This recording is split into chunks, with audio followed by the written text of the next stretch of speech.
Nandito pa rin tayo sa ating pag-aaral kung saan ay pinag-uusapan natin itong bakit kailangan dumaan ang ating Panginoong Jesucristo sa temptation dahil nga kailangan ma-fulfill ang righteousness, kailangan makakuha tayo ng pagkakataon na maging example siya sa atin at to demonstrate His divinity and then to show His reliance on God's Word. At dito na nga tayo magtatapos dahil napakahaba na ng ating pag-aaral. Dahil ito ay sideways lang doon sa ating pinaka-main na pinapag-aralan ng mga nakaraan. So, hindi na natin pati natanggalin. Ito yung mga pinag-aralan natin noong nakaraan. At ang huli na natin ngayon tatalakayin, ito yung huli natin. Ito pala yung huli natin. And then, dito na, sa number 6. Yan. So, ang sabi, kaya dumaan ang Panginoong Jesucristo doon, sa temptation na yan, ay to rely on the Holy Spirit. Okay? So, ibig sabihin, because He is fully man, nagdedepende siya sa power of the Holy Spirit para maganap niya yung kanyang public ministry pagdating na ng kanyang temptation na ito. Kasi preparation nga ito ng kanyang ministry. Okay. So meron tayong dalawa rito pag-uusapan, Galatians chapter 5 verse 16 at saka John 14:26. Na kung makikita natin dyan, mapag-aralan natin, sabi, this I say then, walk in the Spirit, and ye shall not fulfill the lust of the flesh. Ito pang isa, but the Comforter, which is the Holy Ghost, whom the Father will send in my name, He shall teach you all things, and bring all things to your remembrance whatsoever I have said unto you. Alright, so, here we go. Relying on the Holy Spirit, saan? In the truth, and of course, in the Spirit itself. Ito yung ating dalawang versikulo. So, ano ang makukuha natin dito, mga binamahal? Okay? Dito sa Galatians chapter 5, verse 16, ang sinabi po niya doon, this verse is a key part. Isa lang sa mga key part ni Apostle Paul teaching to the Galatians about what? Living a life that led by the Spirit.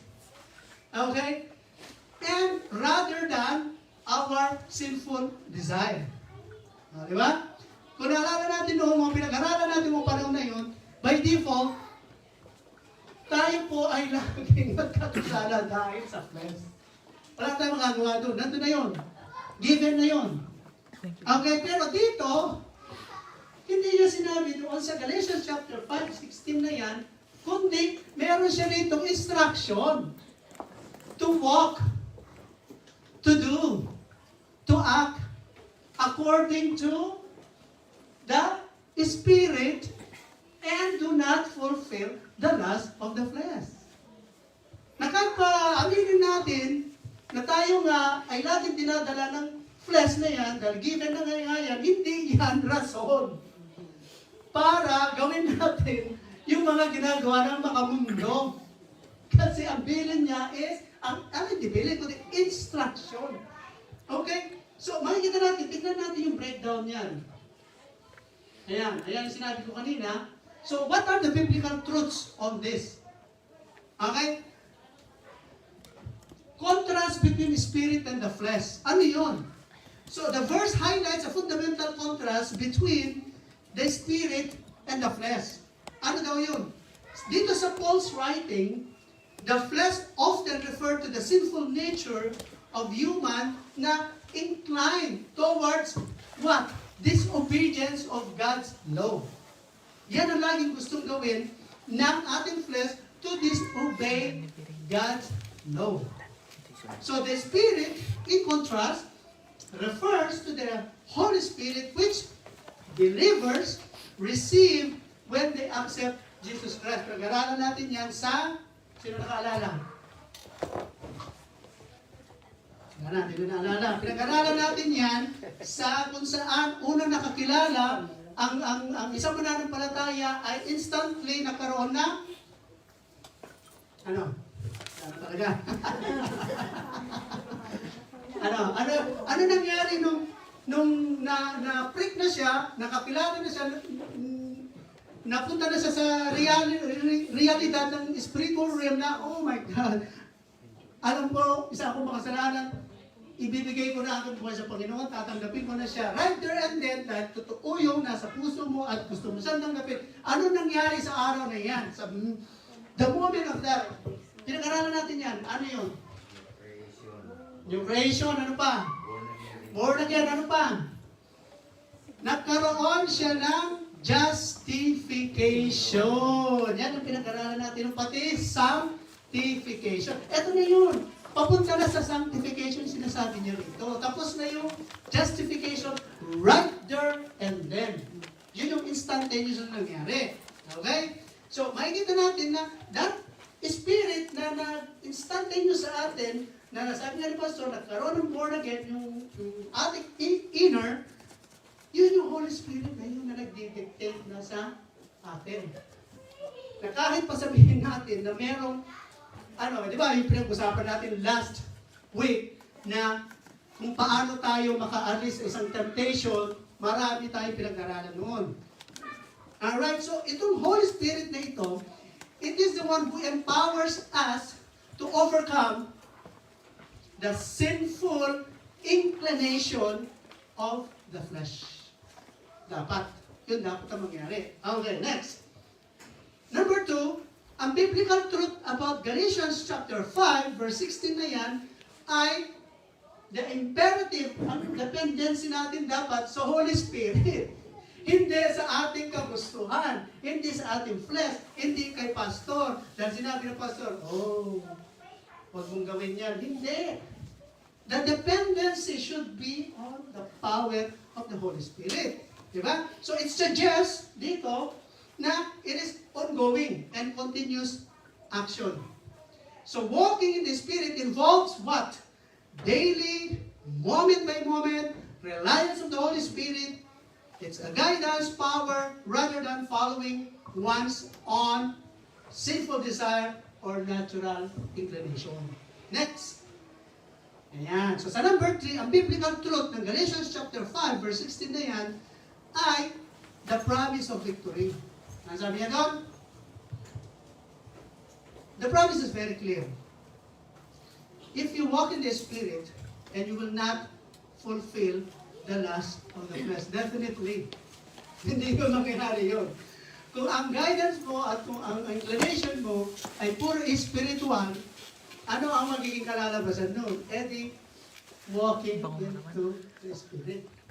Di ba?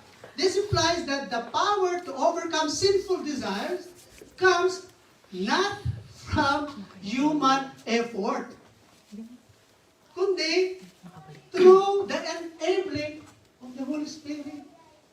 Kasi doon tayo nakadepende sa Kanya eh. Doon tayo kumuha ng lakas. Nandun yung power natin. Hindi power natin, kundi power of the Holy Spirit. Next. Paano natin gagawin? Practical application. Madaling sabihin yun eh. Di ba? Madaling sabihin. Okay, sige. Holy Spirit, come. Di ba? Kinakanta ko natin na. Ano yung kanta na? Holy Spirit, come to me. Di ba? Parang kantang gano'n. Sayang. Tsura pa yun. Di ba? So, parang hindi tama eh. Kasi nandun na sa sayahan yun eh. Ba't kailangan natin imbitahan si Holy Spirit na pupunta sa atin para bigyan tayo ng lakas? Ang problema doon sa kanta. Wala tayong dependency sa Holy Spirit, kaya ini-invite na natin siya pupunta sa atin para magkaroon tayo ng lakas. No! Nandun na siya the moment na tayo po ay tumanggap, nagkaroon na tayo ng justification na punta na, nag-stay na sa atin ang Holy Spirit. So now, practical application. Paano natin gagawin? Daily surrender.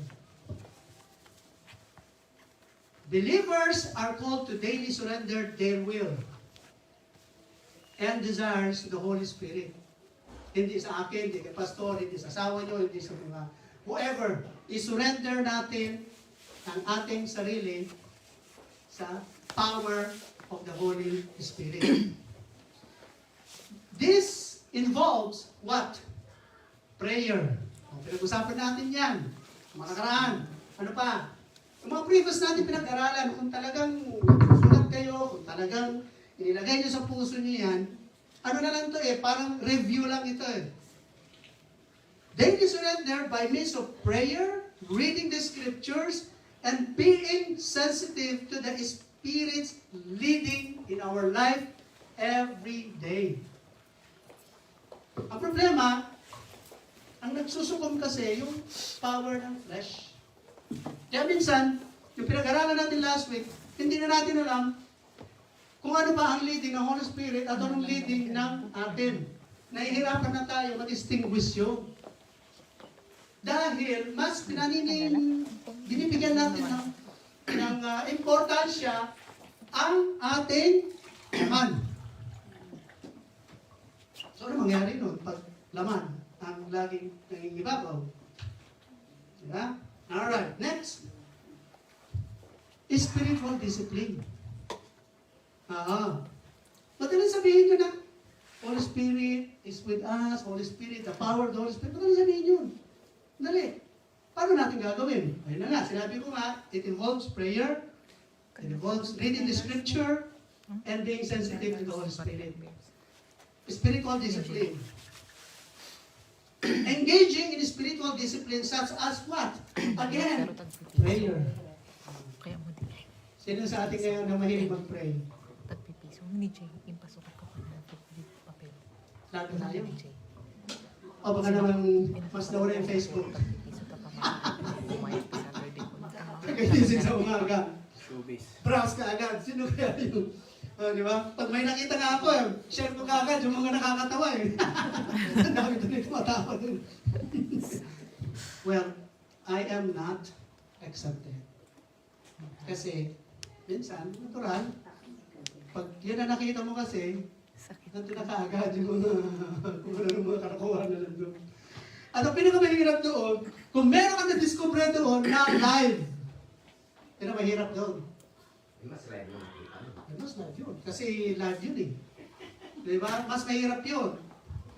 Kaya minsan medyo aware ako pag may nagla-live Gusto ba nagla-live lang yung mga talagang ano lang. Yung mga hindi makakasira sa akin. So here we go. Spiritual discipline. So dapat makikita natin na in order for us to apply, na sinasabi natin, the power of the Holy Spirit, it involves spiritual discipline. What? By, again, prayer. Kapag nawala yung prayer na yan, wala na. Bagsak na yan. Wala na. Don't ever ask Holy Spirit, come to me. Oh, by the power of the Holy Spirit, I declare. No, that doesn't work that way. Wala yun. Yung sinasabi nila, i-claim mo, kapatid. Ganyan. No. We have to rely to the power of the Holy Spirit by prayer. By reading the scripture. Ano pa? By, kung kaya natin, fasting. Ano pa? So makikita natin doon, yung nag-worship. Meron iba sa atin dito na talaga namang sobrang blessed yan. Lagi nila nag-worship yan. Pagkagising sa umaga, nag-worship yan, kumakanta. Di ba? So kung wala yan sa buhay ng isang Kristiyano, hindi uubra yung Galatians chapter 5 verse 16 na sinasabi doon. Walk in the Spirit. Walang power yun. It will not work in us. Tapos ngayon, pag may problema na,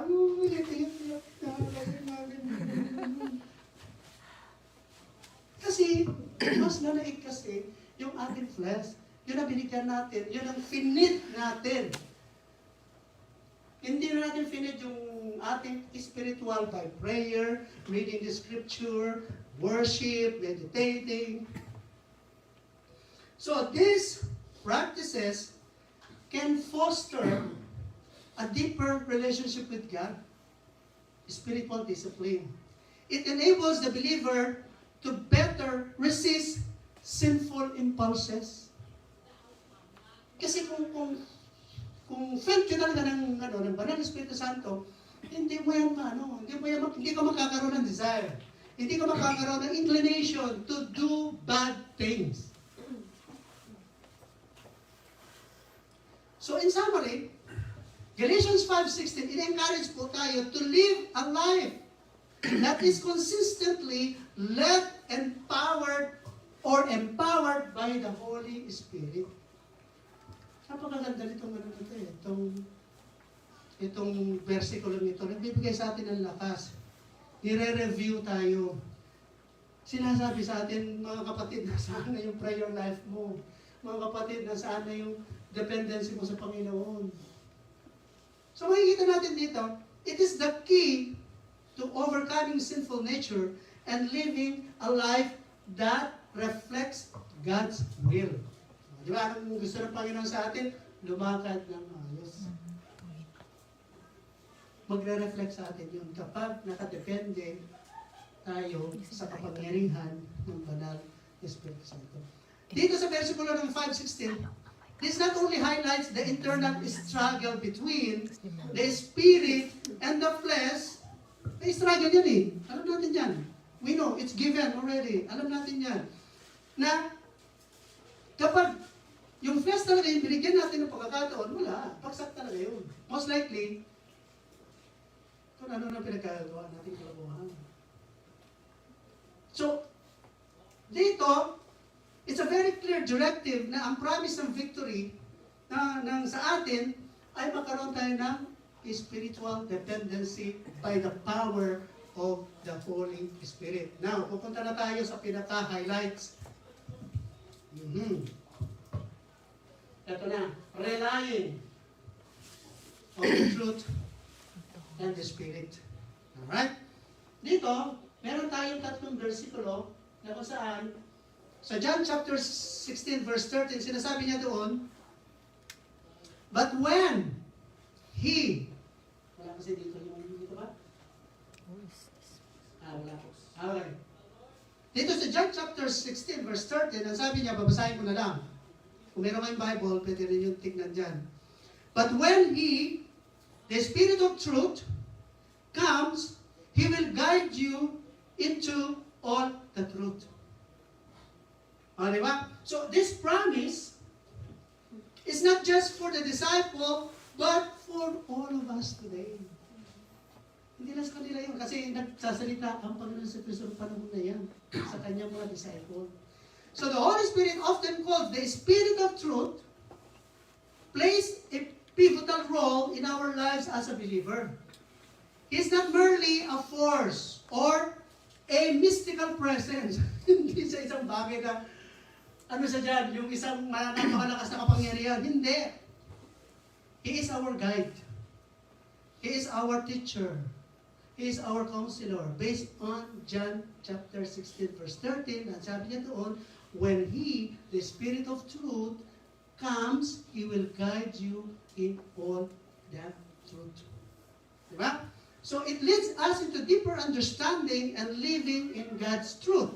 So, as we study dito, ano ang purpose natin ng pag-aaral na to? Ang purpose nito is to deepen our understanding of truthfulness. Matandaan natin yan the Spirit of God will come and He will guide us, He will teach us in all truth. So anong purpose natin dito? Malaman natin ang katotohanan ng truthfulness. Ano ang kaibahan doon is lying. Pupuntahan natin mamaya yun. Lying versus truth of the Holy Spirit. Okay? So, makikita natin dyan, mga minamahal, truthfulness is not just about avoiding lies. Okay? Truthfulness is not just avoiding lies. It's about, aligning our hearts, our words, and of course, our action into what? Into the righteousness of God. Ina-align natin. Di ba? Yan ang truthfulness ng sinasabi niya, the Spirit of Truth. Yan ang purpose natin ngayon. Kailangan natin malaman yan. Ano ba ang role ng Holy Spirit sa atin para magabayan tayo. the Holy Spirit as our guide. Ito pa rin nga yan, sinabi natin kanina, sa Acts chapter 1, verse 8. Alright? So dito, makikita natin na sino ba ito si Holy Spirit? Ano ba? Si Holy Spirit daw, kagaya na sinabi natin, hindi siya isang mystical force lang, na nandyan lang.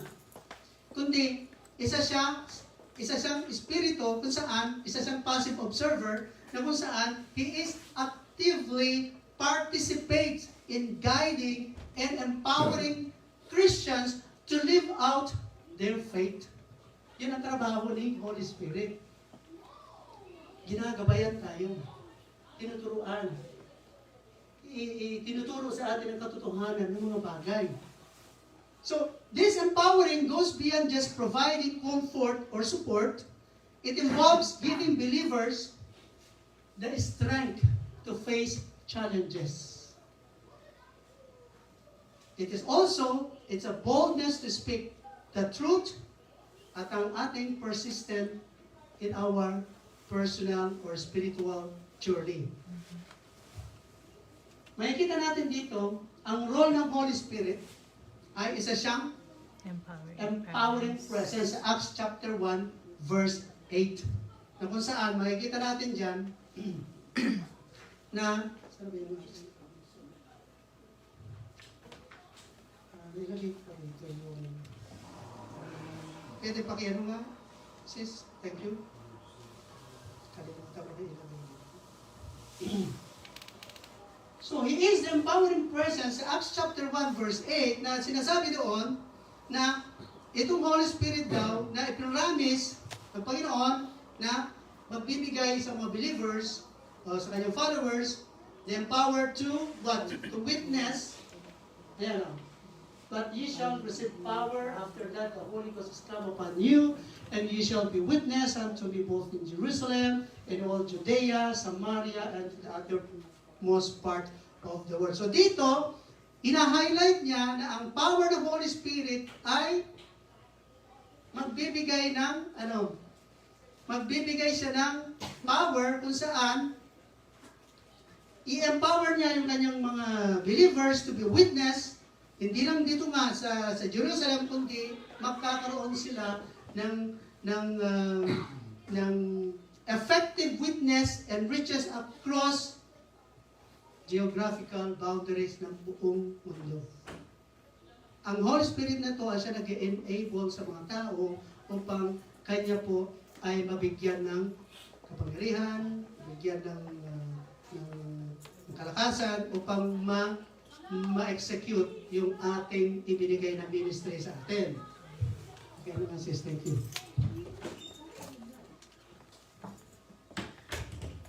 So, at the same time, He is also our teacher and counselor na tinatabi nga dyan sa John chapter 14, verse 26 na sinabi na nga natin kanina.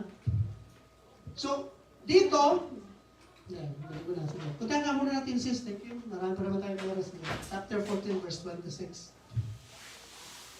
Dito, He is a teacher and counselor. So kapag pagbabasahin po natin yan, ang isa sa mga role ng Holy Spirit na yan is the way, 14:6. Is it the one?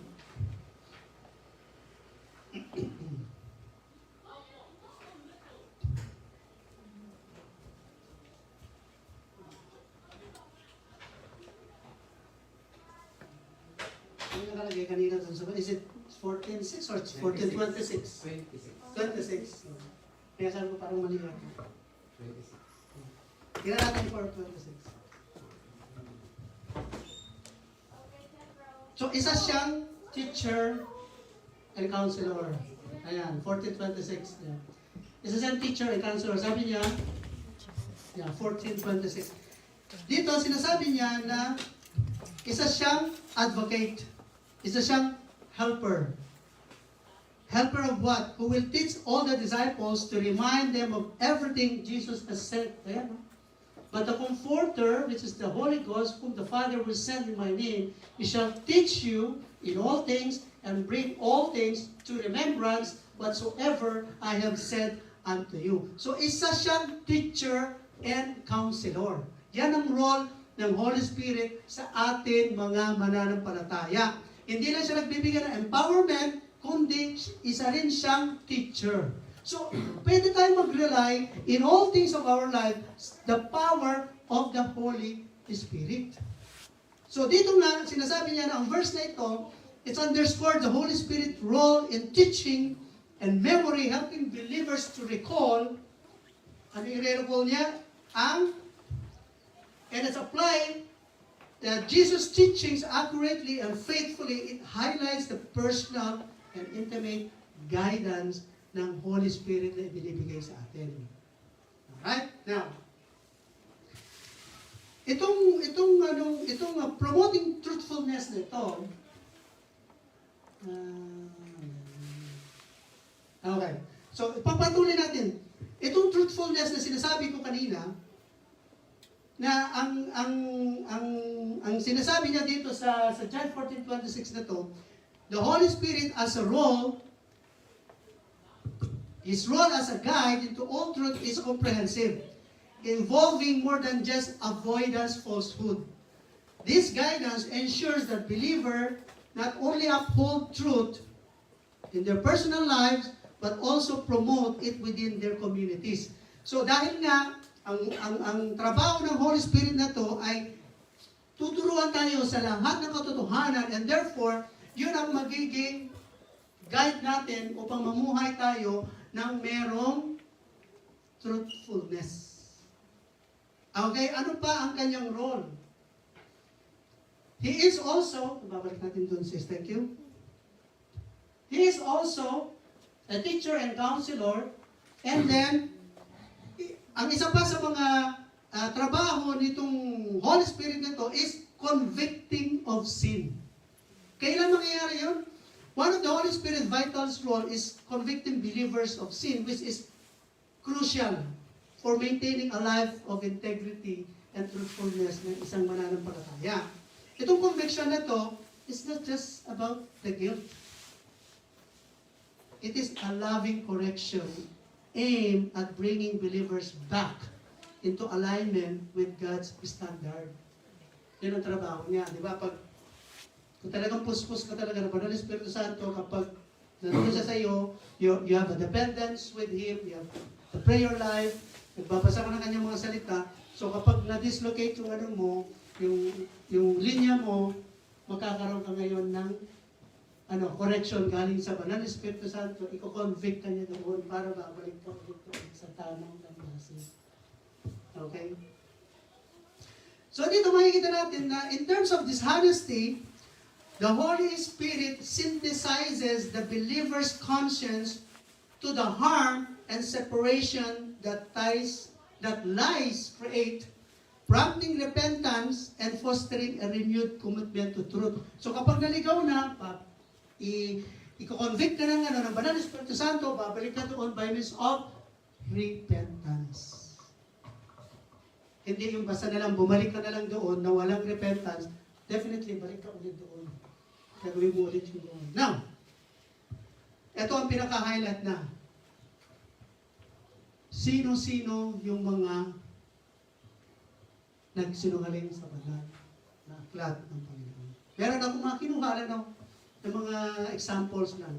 Kasi hindi lang naman tayo lang eh. Meron din sa ibang mga panahon na sila rin ay biktima nitong mga lying. Ayan, Old Testament incidents.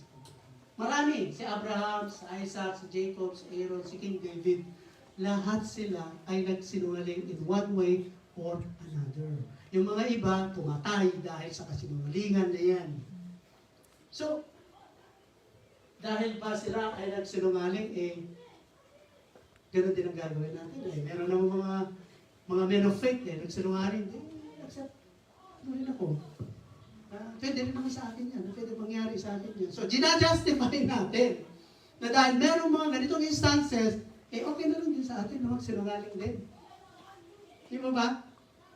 Ayan. Hindi ko na babasahin lahat. Wala tayong oras. Sa New Testament, meron din. Sino? Si Paul, Peter.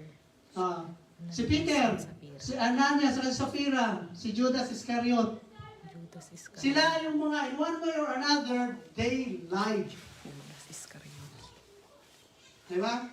So, dito sa Old Testament, na nakikita natin, these examples illustrates instances where individuals, despite their faith, succumb to fear, temptation, and other human weaknesses, leading them to deceive others, including God. Men of faith yan. Saan sila nag-fall? Fear. Kulang ang faith nila. Siguro, kalimutan siguro nila mag-pray. Kulang ang prayer siguro nila by the time na nangyari yan. Temptation. Pinag-aralan natin yan last week. Temptation. How to get out of temptation. Ano pa? Other human weaknesses. O kaya yung natatakot sila na nag-lead sa kanila ng magsinungaling. At hindi lang yung na-deceive nila yung others, but including God.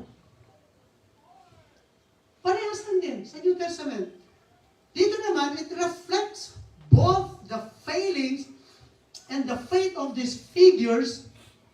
It's often highlighting the grace and forgiveness available through Christ. Even when, kita natin panahon na yan, even when the deceit of sin is involved sa panahon na yan. If you are looking for instances of Paul directly lying, the New Testament doesn't explicitly document such an event post his conversion. Kasi nung hindi pa siya na-convert, talagang he lied too much. At ang kanyang mga letters na kung saan nagde-depict siya, kung saan nung na-convert na siya, doon na siya nabago. Okay?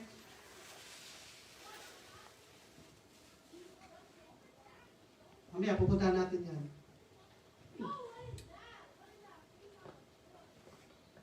Saan na tayo? Alright, ito na ang pinakamaganda. Napag-aralan na natin kung saan nagpo-fall ang isang tao.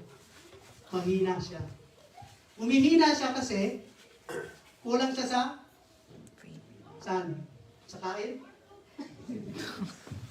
Kulang siya sa disiplina. Kulang siya sa prayer.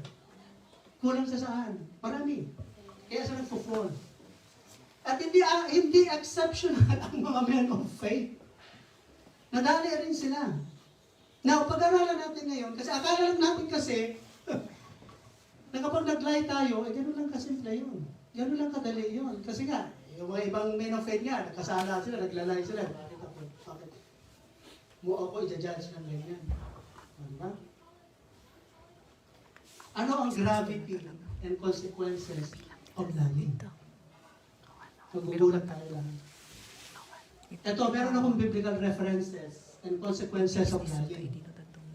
Kasi akala lang natin minsan, ano lang, white lie. Ano mo sabi, may white lie ba? Malit lang naman. Kunti lang naman. Pero pag bigyan natin ng biblical references, yan ang sabi ni Pastor Danny, asan ang resibo? Ito na. Proverbs 6, verses 16 to 19. Basahin natin lahat yan. These 6 things doth the Lord hate. Ano daw? A proud look. Ayan na, a proud look ha. Meron pa rito tayong proud look. Ha? Ayaw ng Panginoon yan. Yung mga sinasabi natin nakaraan, a Berne Santo na mukha. Ayan, a lying tongue. A hands that shed innocent blood. A heart that devises wicked imaginations. Feet that swift in running to mischief. A false witness that speaketh lies. And that soweth discord among brethren. Nakikita natin dito na the gravity of sin, including the sin of lying, is a significant theme throughout the Bible. Saan nagsimula yung sinabi ng Panginoon? Na huwag kang mag-lie. Alam natin? Saan? Ten Commandments, yun ang una niyang Ito ibinigay. shall not. Yun ang una niyang ibinigay. Magmula noon, lying in particular is addressed explicitly, not only in the Ten Commandments, and repeatedly throughout both the Old and New Testament. Na nakikita na natin kanina, nagsimula sa Proverbs, ano pa sumunod? Ayan, Proverbs 12:22. Lying lips are abomination to the Lord.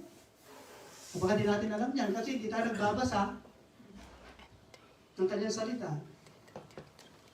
But they truly are His delight. Ano pa? Ephesians 4:25. Wherefore, putting away lying. Diba? Speak every man truth with his neighbor, for we are members of one another. Makikita natin dito, na kung babalikin natin lying lips na ito, sinasabi niya na here, this verse emphasizes that lying is not just wrong.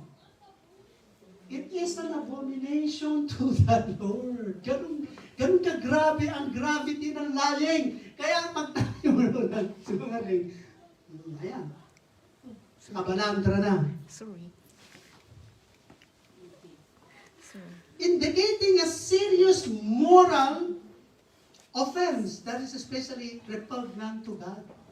E dito naman sa Ephesians, ano naman sabi dyan? Here, Paul instructs believers to put away deceit, alright, and embrace truthfulness, highlighting the importance of honesty, of maintaining unity within the Christian community. Dapat walang blue, walang red, walang black, or whatever. Dapat isa lang ang kulay. Okay? Next. Dapat isang na lang ang kulay, di colores lang. Colores. Nagiging ano eh. Nagiging... Kumugans. Okay, so, ano naman ang consequence ng lying? Siguro bibigyan natin ng konti kasi patapos naman na yan eh. Ang consequence ng lying ay separation from God. Lying creates a barrier between the sinner and God, as God is holy. He cannot tolerate sin. He cannot tolerate sin. Persistent dishonesty without repentance can lead to a strained relationship with God and weakening one's spiritual life. Babagsak talaga pag hindi tayo nagre-repent sa ating mga kasinungalingan. Okay? Ano pa? Damage to one's testimony. Ayan. Marami makaka-relate niyan. Di ba? Halimbawa, sabi ni Pastor noon, di ba? May tinanong ka noon na nakasalubong mo, nabalengke pala.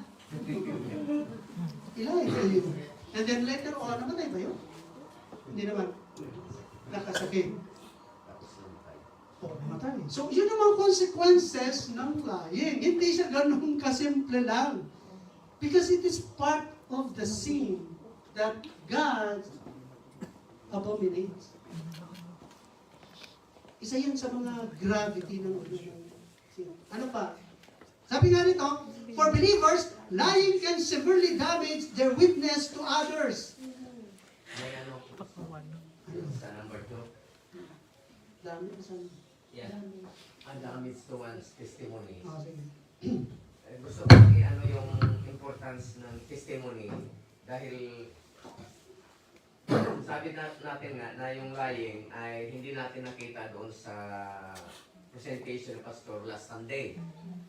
O ngayon na i-relate ngayon yung sin of lying na parang napaka ano lang siya ba yung parang magaan, di ba? Dahil lang alam natin na kasalanan ay yung mga nakikita natin na common sa mata ng tao. Pero may mabigat pala ang kasalanan ng pagsinungaling. Doon sa testimony, damage to one's testimonies, gusto ko lang i-divert yan doon sa as a one family in the church. Na yung testimony ng isang tao, isang membro, ay testimony rin ng buong church. Can you get the point? Na kung tayo, for example, kung ano yung ginagawa natin sa labas, yun ang magpapakita doon sa church na kinaniban mo. Can you get the point? It reflects. Oo, yun. Kung sino ka sa labas, yun ang image. Nakikita ng tao, ay, ganun pala sila doon. Parang ganun. Kaya ang church kasi, mayroong tinatawag natin na visible church at invisible church. Ano yung visible church? Yung visible church, tayo yon. Nagkikita. Because the Bible declares that know ye not, 1 Corinthians 3, 16 to 19. Tingnan nga natin nun kung anong sinasabi doon. Baka ako'y nagkamali. Tingnan natin. Sige, ayan. 16, ibabang passages.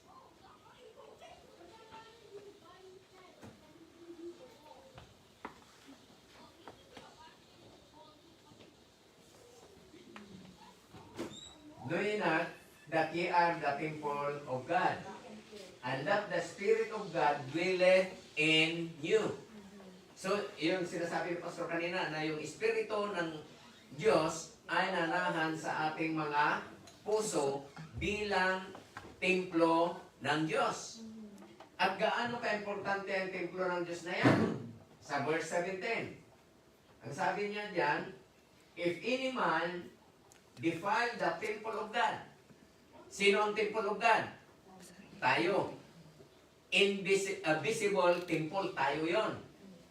At yung sinasabi kong invisible, yung mga tao outside the church.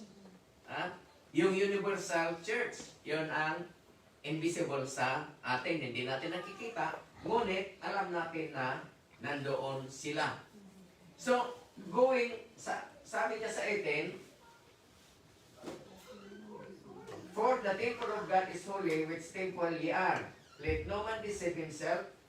If any man among you, tayo, seemeth to be wise in this word, let him become a fool, that he may be wise. For the wisdom of this world is foolishness with God, for it is written, they taketh the wise in their own craftiness. If any man defile the temple of God, him shall God destroy. Isa asinuman nga mangdadaol iti templo ti Dios, dadaolen mat ti Dios isuna. So that is a responsibility and accountability of being a temple. If any man defile the temple of God, him shall God destroy. Ibig sabihin, ikaw mismo, kung sisirain mo yung templo ng Diyos, anong sabi doon? God destroy. Ngayon, sabi ko kanina, ng templo ng Diyos, the preservant is temple of God, and then sa pamagitan mo ay masira, you are accountable to God. Kaya nga, very important na alam natin kung paano natin gawin yung nararapat na ma-protect yung temple of God. Both you yourself and the body of Christ. Bakit? Tayo kasi yung living testimony or mirror salamin ng bawat isa. For example, kilala nila na si Pastor Rudy. For example, templo ng Diyos, ministro dito. Tapos ang nakikita niyang ipopost niya sa Facebook ay walang pinagkaiba doon sa pinupost ng unbeliever. Yun. Ang sinasabi ni Pastor kanina. So, kaya ginamit ko na rin dahil siya ang nag-mention kanina na may mga posting na known to be a believers, ngunit yung pinopost, hindi nakaaya-aya sa sanlibutan. Alright. At yung posting na yon ay kitang-kita sa buong mundo. Can you get the point? For example, ikaw ay, for example, si Pastor. O, nandun, nagtatagay. O, nandun, nagbabaili. Ay, pinupost niya, imbis na worship, ang pinupost niya, yung ginagawa niya sa labas. Example yun na, naka-bless ka ba sa temple ng Diyos? Both sa visible and invisible? No. So that is the important that we people of God, we need to be careful. Ha? Nasabi ko nga na careful sana tayo para ang templo ng Diyos ay hindi masira. Dahil kapag nasira ang templo ng Diyos, ang sabi ng Diyos ay sisirain. Can you get the point? Yan o, very important. At kung hindi namin ituro yan, kami ang unang babagsakan. Bakit? We are accountable of your soul. Kaya nga, ang sabi ng Bible, na the people of God should learn on how to obey their leaders. Kung ano naman ang obey nyo, kung hindi naman namin tinuro. At least ngayon, hindi ako ang nagsasabi, kundi ang Biblia mismo. Ha? Hindi ako yan. Hindi ako yan. Sinasabi ko lang. Pastor. Sige, balikan natin yun, sis. Tatapusin na natin kasi panghuli na natin itong... Nagpasa na ako dyan sa nag-gamits to 1 testimony. Sige. Talaga natin yung buhay ni Peter. When Jesus asked him, ano yung tanong niya sa kanya? Peter, do you love me more than this? Diba? Peter, do you love me more than this? So, tatanungin ko nga kayo ngayon. Yung tanong ni Jesus na yun, kay Peter. Kasi, tingnan natin, sa 11, na disipulo ni Jesus, nung nasa cross na sino lang yung nandun? Isa only dyan. Nasaan yung iba? Nagtago. Tago, damage, tuwang, testimony. Kasama ni Jesus yung mga yon, ng ilang taon. Pero nung araw na ipapakita talaga yung testimony nila, nawala sila. Isa lang yung naiwan. Pero kasi wala pa yung Holy Spirit. Pero titignan natin, nung meron na yung Holy Spirit, iba na. Di ba? Iba na. Kaya naman, makikita natin yung iba sa loob ng church, hindi ganun ka-inspire sa pananampalataya kasi hindi pa nila nararamdaman yung sinasabi ng acts, yung empowerment. Kaya, nadalag ng tinig ko yun. Lubong, langit. Lubong, langit. Langit yung kid. Diba? Salo na lang. Gaming.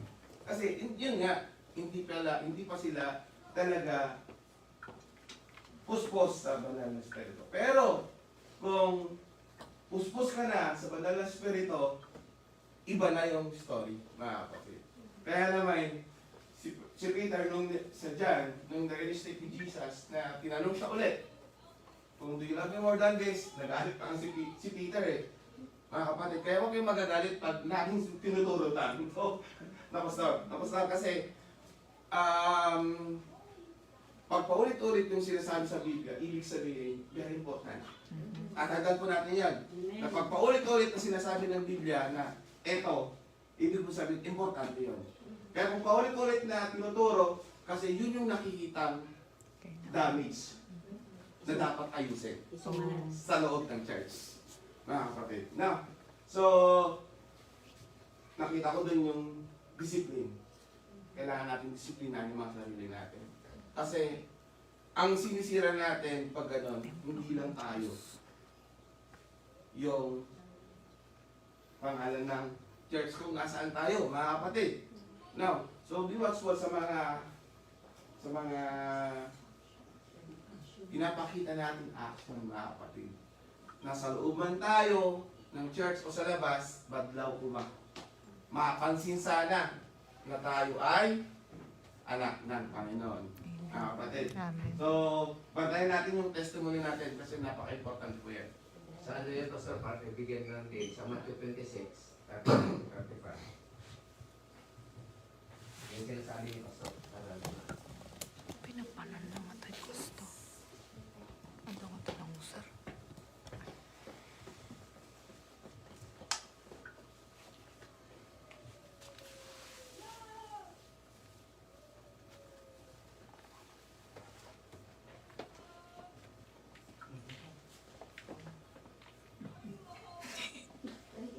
Ano eh?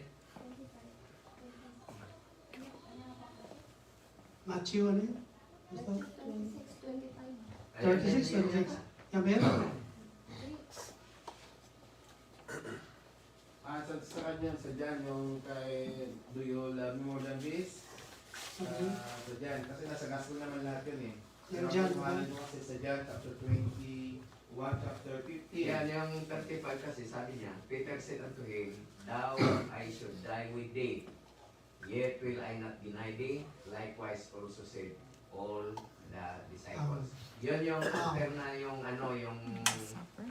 ang sabi kasi, before the cock crow, thou shall deny me thrice. So yung pag-deny ni Peter, so yun yung ibig sabihin na yung disipulo kahit na nung kasama nila ni Jesus, parang nagmamalaki pa.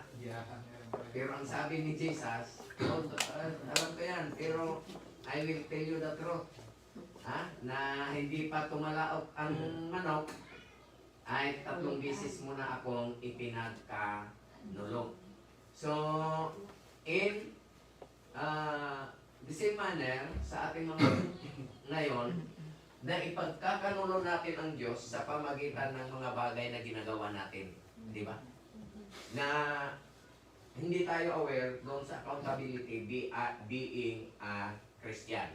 Ngunit makita naman natin na sabi niya, sabi ni Peter, I will never deny you.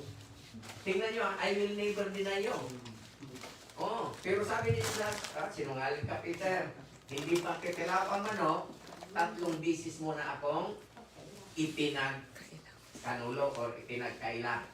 Ngunit, sa 35, Peter told him, I will never deny you, and all the disciples said the same thing.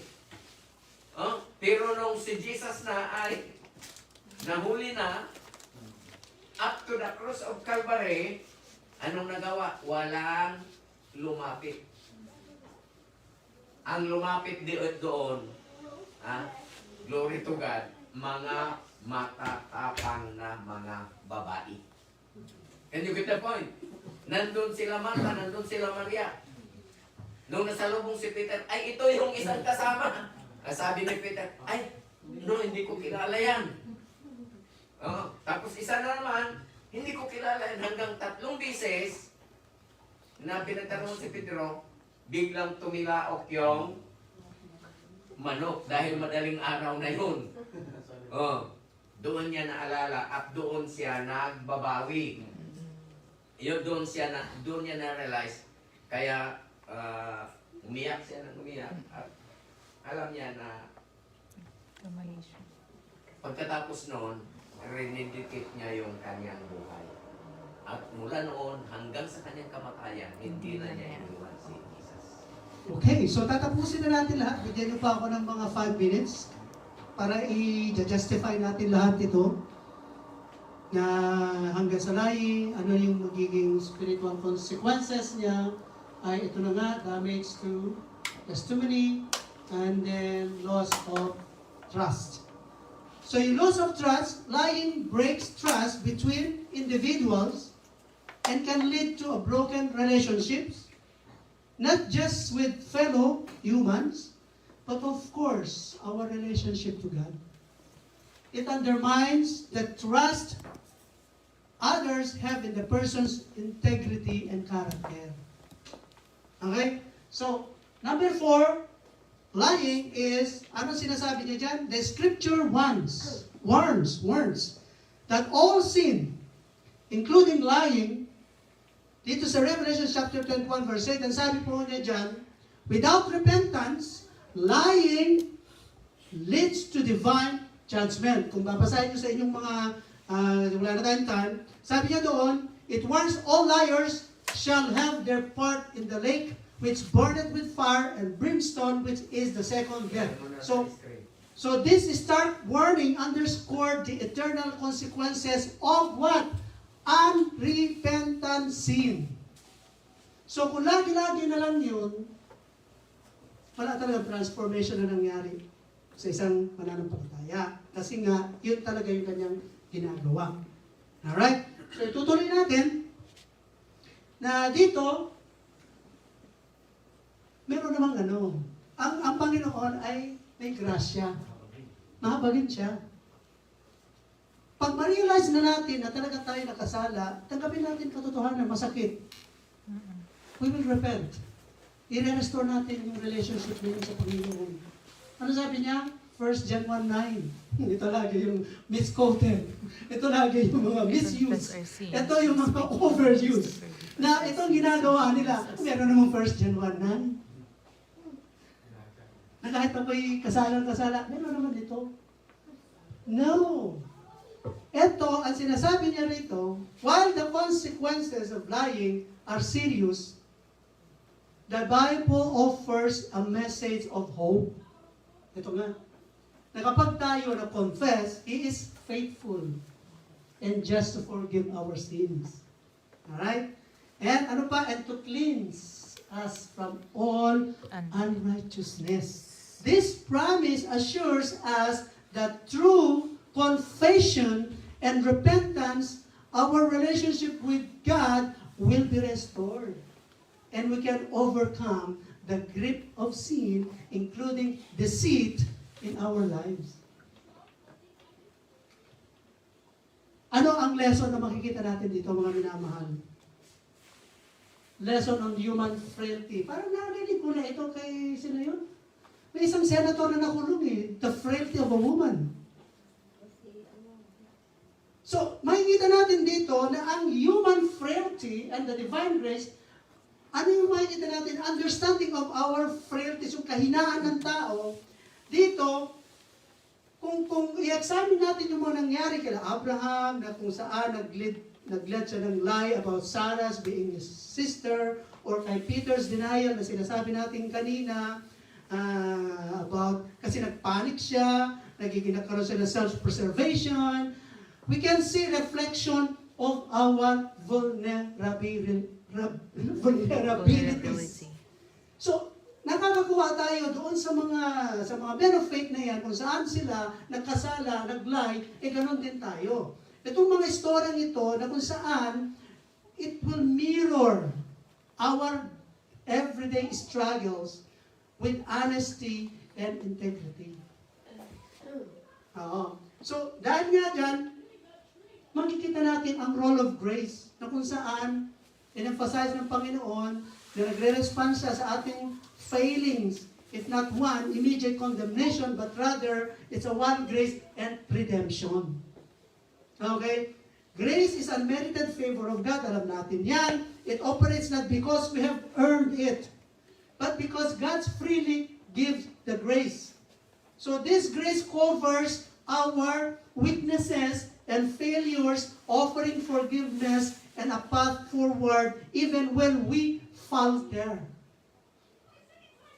It's important to highlight how God continued to work through figures like David despite his sins, and how Jesus restored Peter and used him mightily despite his denials. So, itong mga natutunan natin ngayon, kung saan itatransform tayo through the power of the Holy Spirit. Amen. May dagdag lang ako, Pastor. Tapos na tayo. Sige, tapos ka na. Sige na, ikaw na. Through the Holy Spirit, makita natin na ang Diyos ay nangungusap. Sa 1 Corinthians chapter 2, tingnan natin kung ano yung sinasabi doon. Makita natin kung gaano ang sa Diyos, tapos i-control natin sa 1 John. Tingnan natin kung ano yung konteksto. Para maunawaan natin kung ano yung sinasabi ng Lord. Chapter 2, verse 10. Nga, pababa. Okay, tingnan natin. Tingnan nyo yan. Siputan nyo. Now God has revealed it to us by the Spirit.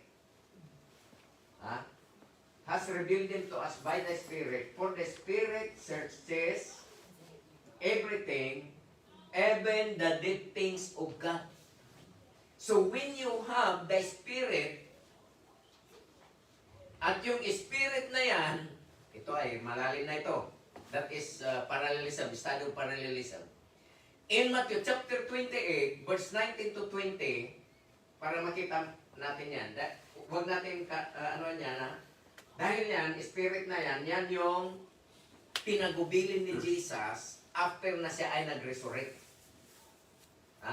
Nasabi niya, go into all the world and teaching them. Therefore, make them disciples. Meaning, making them disciples. Sa original yan, ay teaching them. Make them disciples. Of all nations, baptizing them. Mark the word baptizing. Dahil ang alam lang natin dyan kasi, kung minsan ginagamit doon sa formula of water baptism. But I will bring your mind into deeper meaning of that or meaning message. Which means baptizing them in the name of the Father, the Son, and of the Holy Spirit. What does it mean baptizing? Derived from the Greek word baptizo, which means to immerse. Hindi tubig, wala kang makitang tubig dyan. But you have to be immersed into the name of the Father, and of the Son, and of the Holy Spirit. So, ibig sabihin, basang-basa ka sa banal na Ama, banal na Anak, at banal na Espiritu. At dahil nasa yun na yung Espiritu, yun na yun yung chapter 10, chapter 2, verse 10. Na dahil nasa iyo yung Espiritu, sabi niya dyan, for the Spirit searches everything, even the deep things of God. Verse 11. Kaya maunawaan na natin kung ano yung kagustuhan ng Diyos. For who among men knows the concerns of the man, except the spirit of man? Kung ikaw ay makatao, tingnan nyo yung spirit ay small. Kanina ay big spirit. That is referring to, pag may masamang sista, makita natin yung pinagkaiba ng spirit of man at saka spirit of God. Tingnan nyo dyan. For the spirit, big is, right? And the spirit of man is small. Doon sa verse 11. So yung spirit of man, sabi niya, ang bagay lang na alam niya ay yung makataong mga bagay. So your concern ay yung mga makamundo. Kung ano yung ikakasaya mo, ikakasaya ng makabasa, yung mga pinupos mo, nasasayan tayo kung ang daming nag-likes, ang daming nag-comment, pero pala yun ay nakakasira na sa atin bilang templo ng Diyos. Kaya ang Facebook maganda yan, ngunit sa ibang dako bilang Kristiyano hindi nakakabuti. Bakit? Dahil sabi niya, tayo ay anak ng Diyos, dapat may pinagkaiba sa anak ng mundo at anak ng Diyos. Can you get the point? Madlaw ba? Dapat may pinagkaiba. Yon ang ibig sabihin ng born again Christian. So, for among men knows concern of man except the spirit of the man that is in him. In the same way, no one knows the concern of God except the Spirit of God. Kaya nga tayo nag-aaral dahil mismong Espiritu ng Diyos ngayon nangungusap sa atin para ipakita yung mali na nagagawa natin. Kaya wag niyong ikagagalit yan. Huwag niyong sabihin na, ako na yun. Tinatamaan ako niyan. Hindi. Si Pastor Rudy yun. Hindi. Dinadala lang tayo ng Diyos. Dinadala tayo ng Diyos para magkaroon tayo ng maturity. Amen? Maturity. Kaya sa diyan, ibalik natin sa diyan, last. Yan na yung grace of God na kahit gaano kabigat ang kasalanan na nagawa natin pagkakamali, God's grace is still there. Nandyan pa rin yung presensya ng Diyos. Kaya sabi niya, if we confess our sins, He is faithful and righteous to forgive our sins. Meaning, lahat. To cleanse us from all unrighteousness. Lahat. So, instead na masaktan tayo, magpasalamat tayo at hingi tayo ng kapatawaran sa Diyos. Verse 10. Ang sabi dyan, mahina ang Biblia. If we say that we have no sin, we make Him liar and His word is not in us. Kaya the best thing to do is we have to accept. Dahil kung hindi natin accept yung pagkakamali natin, ang sabi niya, His word is not in us. Kaya if we are belong to God, we know how to realize our shortcomings. Kasali ako doon. Kasali si Pastor Eli. Kasali si Pastor Rudy. Lahat tayo, ang salitang yan ay para sa atin. Ngunit pinag-aaralan natin para sa ganon tayo ay lalago na espiritual. Kapag lumago tayo as individual, the Christ Servant Full Gospel Church ay lalago din. Amen. Amen? At kung lumago ang Full Gospel Church, Christ Servant, the body of Christ will grow as a whole. Thank you, Pastor. So that concludes our study. Napakahaba. Yung nanggaling kasi sa iyo yung bakit kailangan dumaan ang Panginoong Jesucristo sa temptation. At napakalawak ng pinag-aralan natin, ang dami natin natutunan, at itong panghuli ang pinakamabigat sa lahat. Sa atin. Sa atin lahat. Na kung saan, Jesus Himself as a man, rely on the power of the Holy Spirit. Kung siya nga ay nag-rely, bakit hindi tayo?